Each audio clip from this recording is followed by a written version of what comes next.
Hindi cinema के बड़े अभिनेताओं में से एक गोविंदा आज गुमनामी की जिंदगी जी रहे हैं और जैसे कि आप सभी जानते हैं कि एक ऐसा भी समय था जब गोविंदा को लेकर हमेशा से ही चर्चाओं का केंद्र बना ही रहता था।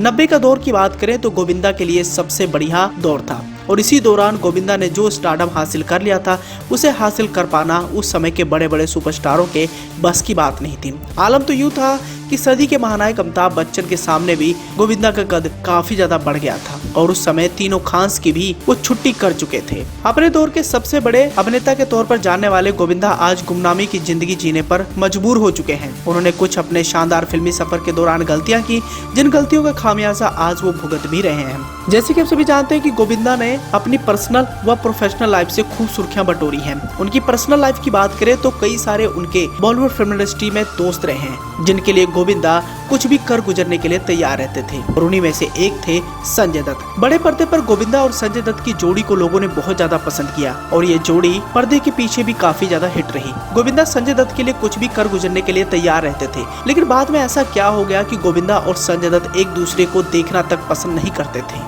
फिल्मों की तरफ नजर डालें तो संजय दत्त और गोविंदा ने साथ में हसीना मान जाएगी, जोड़ी नंबर 1, 2 कैदी और 1 और 11 जैसी फिल्मों में काम किया है। फिल्म मेकर्स को दोनों की जोड़ी काफी अच्छी लगती थी। दोनों के बीच एक दूसरे के प्रति सम्मान भी था।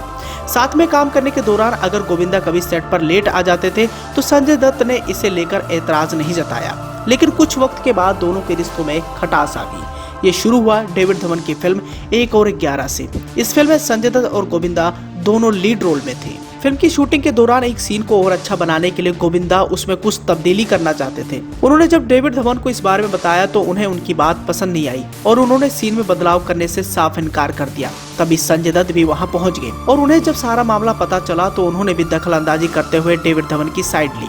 बस फिर क्या था, ये बात गोविंदा के दिल पर लग गई और वो नाराज हो गए। इसके बाद गोविंदा ने उनसे दूरी बनाना शुरू कर दिया, लेकिन ये बात यहीं नहीं खत्म हुई। संजय दत्त को भी लगा कि गोविंदा उनसे बात नहीं कर रहे हैं तो उन्होंने भी सामने से पहल नहीं की। काफी दिनों तक ऐसा ही रहा। फिल्म के सेट पर दोनों के बीच दूरियां साफ देखने को मिलती थी। गोविंदा एक कोने में बैठते तो संजय दत्त दूसरे कोने में। दोनों के बीच दूरियां तब और बढ़ गई जब संजय दत्त की एक कॉल रिकॉर्डिंग लीक हो गई। इस रिकॉर्डिंग में संजय दत्त अंडरवर्ल्ड के किसी भाई से बात कर रहे थे। उन्होंने गोविंदा के बारे में भी बात की। उन्होंने उनके सेट पर लेट आने के बारे में कहा। गोविंदा की शिकायत करते हुए संजय दत्त ने कहा था कि भाई आप उसे समझाओ।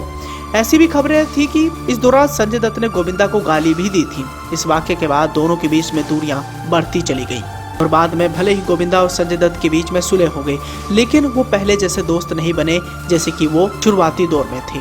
हालांकि हम आपको इस बात की भी जानकारी देना चाहेंगे कि गोविंदा और संजय दत्त की जोड़ी बड़े पर्दे पर सुपर डुपर हिट रही। इन दोनों की जोड़ी को बड़े पर्दे पर लोगों ने बहुत ज्यादा पसंद किया, लेकिन आपसी मनमुटाव के चलते इन दोनों की दोस्ती में खटास आ गई, जो खटास इन दोनों की दोस्ती को खा गई। आज ये दोनों सुपरस्टार अलग अलग अपने प्रोफेशन में काफी ज्यादा सुर्खियों में रहते हैं। इसी के साथ ही इन दोनों सुपरस्टारों के अगर वर्क फ्रंट की तरफ नजर डालें तो एक तरफ जहां गोविंदा बॉलीवुड की फिल्मों से दूरी बनाए हुए हैं और आज से कुछ समय पहले उन्होंने इस तरफ इशारा किया था कि वो OTT प्लेटफॉर्म पर कुछ बड़ा करने जा रहे हैं। वहीं दूसरी ओर अगर संजय दत्त की बात करें तो संजय दत्त की फिल्म KGF चैप्टर 2 को लेकर काफी ज्यादा बज़ देखने को मिल रहा है और इस फिल्म को इसी साल रिलीज किया जा रहा है। इस फिल्म में संजय दत्त के अलावा यश और रवीना टंडन का अहम किरदार होने वाला है। फिल्म को लेकर काफी ज्यादा उत्सुकता फैंस के बीच में देखने को मिल रही है और इस फिल्म का इंतजार भी काफी बेसब्री से किया जा रहा है।